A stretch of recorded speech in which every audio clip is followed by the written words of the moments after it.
taking indirect right now, over. Cops taking indirect. Welcome to the panel, and if you only see 3 films at this festival, see these 3. War is a very political, must be a very political topic, and there have to be very intense, painful conversations surrounding it if a nation's going to wage war. There's a lot of really good journalists who are out there covering that dimension, and Tim and I decided that one of the things that was dropping out of the war coverage was the experience of the soldiers themselves. The right wing sees soldiers as heroes and patriots doing their duty.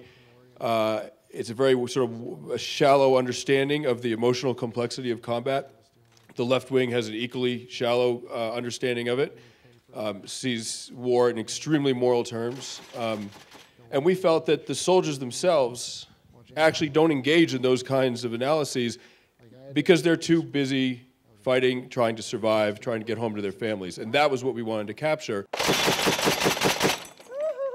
As I see it, representation of soldiers across the media, both in print, still images, a lot of TV, film, there is no context of soldiers' experience because they're used as symbols, like as with Amir's film, they become, or the Tillman Story, they are symbols of this nation.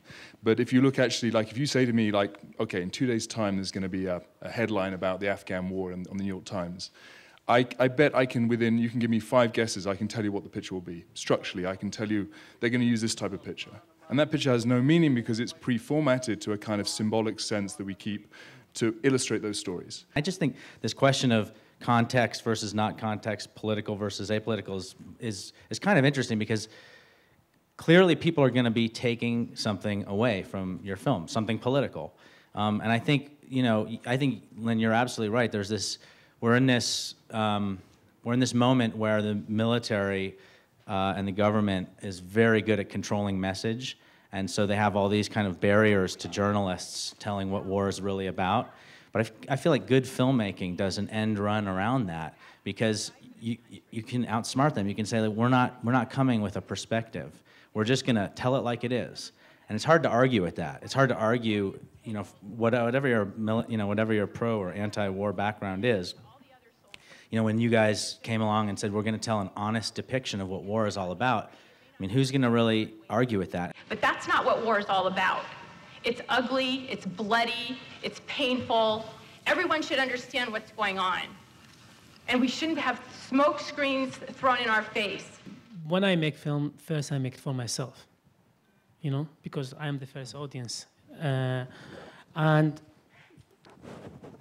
I always look to films from educating and from analyzing and from art. Is not really entertainment in the way how a lot of film we know about it. And for me, there is a saying in Arabic, we say, if you dig in your culture and you become international, because we are, all of us humans share a lot of same value of life and history. And when I made the film, when I wrote it with another writer, Jenny, she's here also, we always think about how the Chinese mother, when she's going to see the film, how she is going to receive the film. When the American mother, how they going to like the film. How can we make this film is for all the people, is not just for the Iraqi people, because I make the film also for the Iraqi people, so they can see how violence and how dictatorships and war destroyed the country and people self, and we ended having massacre. Because what's massacre? Massacre is so unbelievable. باشا زين شيء 500 دينار تان لي ورا كرمة تان بمبو بغداد. چی؟ کلا تو شیعتی؟ خما خوارو.